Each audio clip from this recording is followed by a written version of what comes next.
이상민 의원이 국민의힘에 입당했습니다. 이건 또 어떤 의미가 있고 어떤 변수가 있을지 한번 살펴볼 텐데, 이상민 의원 지난번에 민주당을 탈당해서 이낙연 전 대표도 만났지요. 그래서 신당으로 가나 했는데 한동훈 비대위원장을 또 만나더라고요. 그 다음날 곧바로 국민의힘에 입당했습니다. 이상민 의원 얘기를 먼저 들어보죠. 그동안 제가 민주당에 있다 보니까 애써 그냥 파란색으로 다 일색을 하다 보니까 빨간색을 매는 건 금기 사항이었습니다. 이걸 허물고 사실은 소통하고 융합하고 해야 되는데 저 자신부터 정치한다고 하면서 경계를 놓고 담벼락을 놓고, 한 위원장님에 대해서는 그동안 민주당의 일부 의원들하고 설전을 벌이면서 별로 좋은 인상이 아니었습니다. 부정적 이미지를 갖고 있었지만 엊그제 한 위원장님께서 귀한 시간 내주셔서 사실 식사도 거의 못할 정도로 대화를 나눴는데 정말 저는 공감을 넘어서서 의기투합했습니다. 네, 이상민 의원님께서는 오늘 자, 민주당에서 바른 소리하고 그런 것까지는 좋았는데 이제 국민의힘으로 가면서 도대체 뭐냐 하는 얘기가 나옵니다. 김유정 의원, 이상민 의원의 행보를 어떻게 봐야 할까요? 매우 실망스럽죠. 그동안 이상민 의원이 해왔던 이야기들이 전부 이제 자기 부정하는 셈이 되고 말았어요. 당내에서 비판 목소리를 내고 쓴소리하고 그런 얘기들을 했을 때 이제 많은 당내 인사들이 그런 얘기도 했죠. 아니, 윤석열 정권에 대해서도 당에 내는 쓴소리만큼 좀 해달라. 그 얘기는 안 하지 않느냐 이런 얘기 했을 때 뭐 본인이 한다고 얘기를 했잖아요. 그런데 결국에는 본인이 대의 명분을 가지고 어떤 그 정치적 명분을 가지고 했던 것이 아니고 결국에는 국민의힘으로 들어가 버렸기 때문에 그동안 해왔던 이야기들이 다 그냥 허업이 되고 말았던 거죠. 그럼 비판받아 마땅하다고 생각하고요. 저는 이제 탈당을 했을 때 신당 정도 가지 않을까. 그러나 국민의힘도 갈 수 있겠다 이런 생각은 했어요. 김기현 대표 만나고 또 인용환 혁신위원장도 만나고 했었기 때문에 국민의힘 혹은 신당 선택지는 두 군데밖에 없는데 본인이 탈당을 하고 나서는. 그런데 결국에는 본인이 국회의장이 꿈이라면서요. 그래서 본인의 어떤 개인의 명예와 일신의 영달을 위해서 5선 의원이면 5선 쌓기가 쉬운 일이 아니잖아요. 20년 국회의원을 한 것인데. 그런데도 또 욕심을 부려서 국민의힘으로 갔다? 그런데 국민의힘이 일당이 될 수 있나요? 100번 양보해서 일당이 된다고 해도 그 안에 모든 국민의힘의 중진 의원들을 물리치고 당신이 국회의장을 할 수를 있나요? 그래서 결국에는 그동안에 해왔던 소위 쓴소리라고 본인이 주장했던 것들이 일시의 어떤 정치적 욕심, 명예욕 이거에 다 묻혀버려서 비판받을 수 없겠다. 비판받을 수밖에 없다 이렇게 생각합니다. 실망한 사람들이 꽤 많이 있는 것 같습니다. 밥맛 퇴. 저러니 나이 들면 갈 곳은 하나뿐. 이거 뭐 제가 소개는 했습니다만 이렇게 특정 비판은 좀 곤란하고요. 그런데 그저 철새요. 실망이다. 글이 많이 올라옵니다만, 정의람 교수님, 이상민 의원이 그 전에도 자유선진당인가? 그렇습니다. 보수정당일 때. 보수정당이죠. 이해창 그 총재가 이끈 대표가 이끈 자유선진당에 입당한 적이 있죠. 이렇게 왔다 갔다 하는 분들은 정치를 어떻게 생각하는 걸까? 그거 좀 궁금해요. 뭐 정치를 그냥 자기 어떤 하고 싶은 대로 또 지역에서 현역 의원을 한번 경험한 사람들은 자기가 어떤 정치적 선택을 하든지 이 사람들이 나를 믿고 따라줄 수밖에 없다. 그래서 유권자나 어떤 그 국민에 대해서, 당원들에 대해서 대단히 좀 이렇게 소유 개념이랄까 이렇게 생각하는 사람들이 많은 것 같아요. 대표적으로 이상민 의원은 뭐 안타깝지만 사실 좀 이게 장애가 있으신 분이잖아요. 그래서 사실 지역구 활동도 활발하게 하기 좀 어려운 분이십니다. 휠체어에 타고 다니시기 때문에 주로 중앙정치와 언론을 통해서 본인의 인지도를 높이고 또 본인의 어떤 정치적 입장을 밝히는 그런 정치에 좀 익숙하신 분인데, 실제로 열린우리당 창당할 때 열린우리당, 그 다음에 나중에 18대 공천을 못 받자 자유선진당으로, 그 다음에 이제 민주통합당으로 왔다가 이번에 이제 국민의힘으로 가게 된 거란 말이에요. 근데 이분이 그동안 당내에서 해왔던 여러 가지 당내의 어떤 쓴소리, 비판, 이게 굉장히 이제 의미 없어져 버린 결과가 됐다. 오로지 그 유일하게 그 선택이라고 한다면 다음 국회의장이 어떤 세력과 함께 해야 내가 국회의장에 도전할 가능성이 1%라도 높으냐. 여기에 모든 걸 초점을 맞췄다고 밖에는 볼 수 없다. 제가 이제 얼마 전 이 이상민 의원이 탈당설이 돌 때, 뭐, 쪽집게여서가 아니라 반드시 이상민 의원은 민주당 내에서 공천이 어렵다고 보고 본인이 국회의장 하는데 1%라도 가능성이 높은 국민의힘을 선택할 거다라고 제가 예측한 바 있어요. 씁쓸하지만 그 예측이 맞았어요. 그러니까 결국 그 말은 뭐냐면 이상민 의원이 지금 움직이는 그 행보가 어떤 명분, 그다음 또 새로운 어떤 세력, 윤석열 정부 심판에 대한 문제 제기, 당내 민주주의에 대한 어떤 문제 제기 이런 것들 온통 그동안의 얘기들은 수식에 불과했던 것이고 오로지 본인의 정치적 생명을 연장시키고 본인의 어떤 명예를 충족시키기 위한 수단으로 당적을 활용했다. 한 모습의 결과다. 뭐 어제 뭐 당당하게 호랑이 잡으러 호랑이 굴에 들어간다고 그랬는데 정말 충고하고 싶은 부분은 혹시라도 자기 살려고 하다가 결국 자기 무덤을 파는 것은 아닌지 그런 우를 범한 건 아닌지 뭐 저는 그런 좀 충고를 하고 싶고요. 자, 그런데 이제 떠났습니다. 이상민 의원의 본질이 그대로 드러났어요. 뭐 저는 뭐 그래서 이상민 의원에 대해서 더 이상 뭐 욕이나 비판도 별로 하고 싶지 않다라는 게 제 솔직한 생각입니다. 근데요, 국회의장 뭐 마음대로 됩니까? 대체로 보면 국회의장 되겠다라고 하는 것이 표를 얻기 위한 수단이에요. 이상민 의원의 국민의힘 입당 좋게 보는 유권자들이 그렇게 많은 것 같지는 않습니다. 쓴소리가 빛을 발하려면 소신을 지키는 게 매우 중요하죠. 그렇지 않으면 어떤 일을 하기 위한 거칠애, 뭐 입칠애라고 그러나요? 뭐 그런 것에 불과하지요. 그런데 이제 이상민 의원뿐만 아니라 그동안에 민주당에서 이재명 대표에게 좀 비판적이었던 분들이 있죠. 원칙과 상식 비주류 모임인데 김종민, 이원욱, 윤영찬, 조응천 이렇게 4명이 현재 원칙과 상식이죠.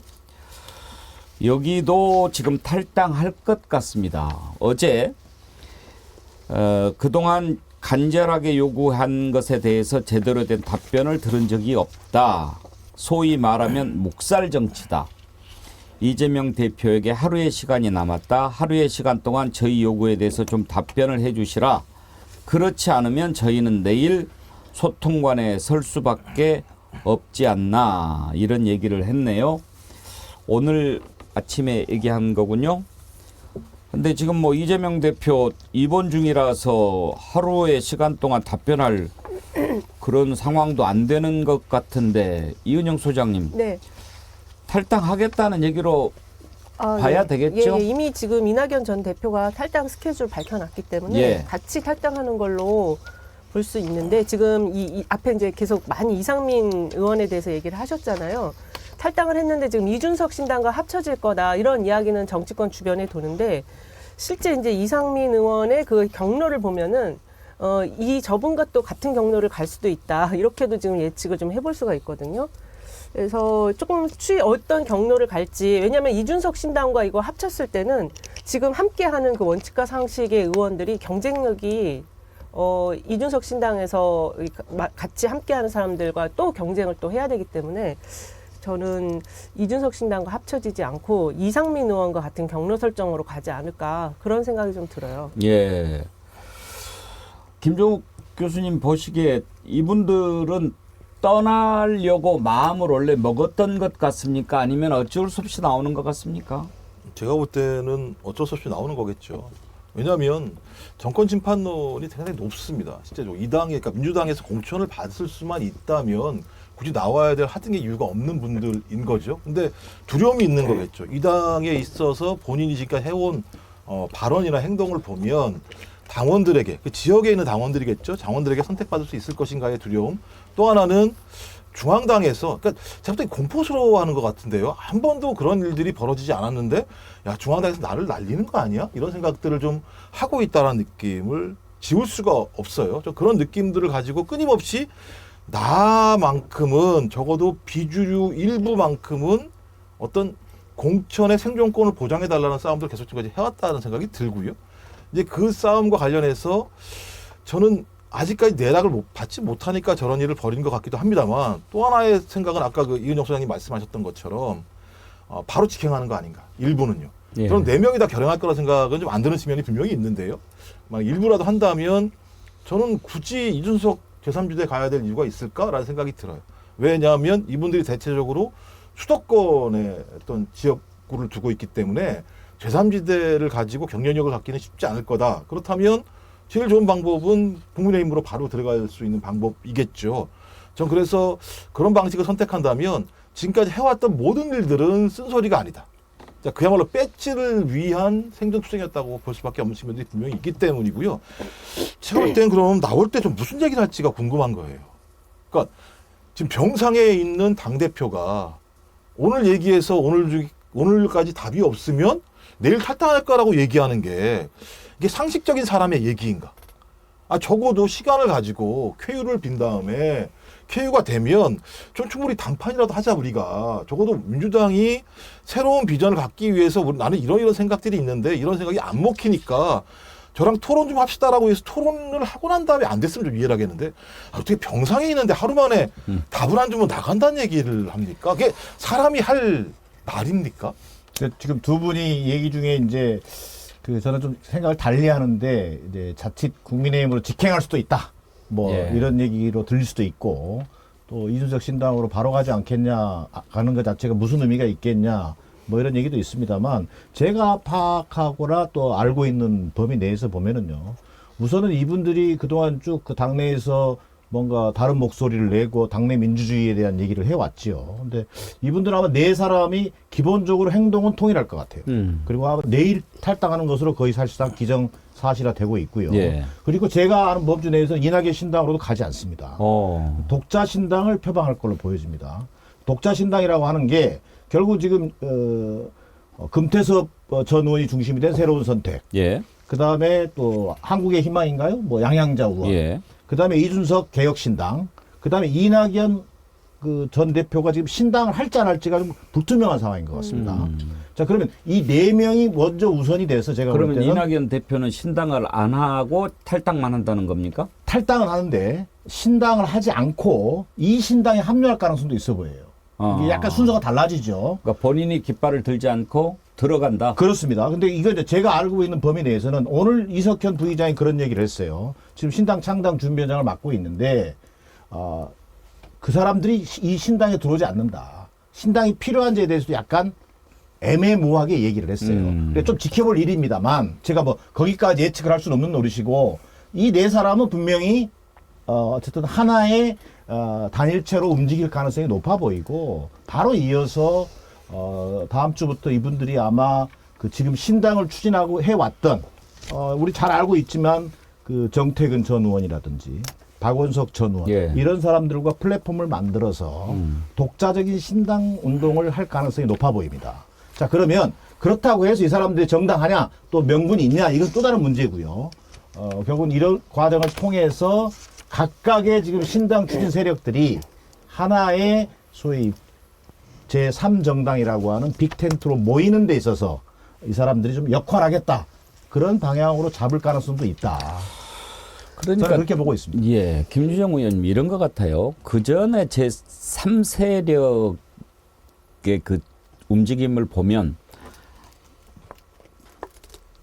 여야 그 정당 대표 정당 빼고 거기에 좀 버금가는 사람이 나와서 3당을 만드는 그러니까 예를 들면 뭐 대선 앞두고는 정주영의 국민당이라든지 또는 뭐 문국현, 안철수 뭐 이런 식의 하나의 좀 덩치가 있는 제3당이었다면 지금은 막 이렇게 나와가지고 우리가 나중에 한번 상황을 봐서 모아보자 이런 흐름이 좀 있는 것 같아 보여요. 네, 그래서 이게 과연 성공할 수 있을까라는 생각이 먼저 들고요. 예.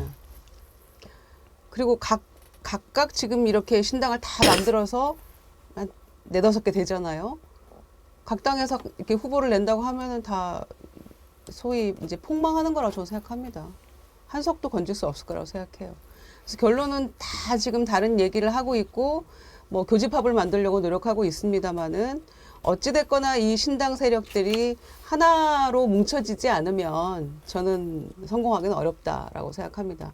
지금 이제 양당 빼고 나머지 중도 무당층의 지지를 좀 모아보겠다는 거 아니겠어요? 양쪽의 지지층은 이미 결집할 대로 결집했다고 저는 생각하기 때문에. 그런데 벌써 지금 뭐 지분 얘기 나오고 이준석 그 정강정책위원장이죠. 위원장 같은 경우에는 이런 얘기를 하더라고요. 뭐 지역구는 뭐 이제 연합해서 내더라도 뭐 비례대표는 각자 내자. 뭐 그러니까 벌써 이게 삐르덕거리는 거예요. 그러니까 몇 예. 자리 안 놓고. 그래서 요원한 것 같고요. 오늘 양양자 의원 출판기념회가 지금 오전 또 특이하게 10시에 하더라고요. 그러니까 이미 진행이 되고 있는 게 아닌가.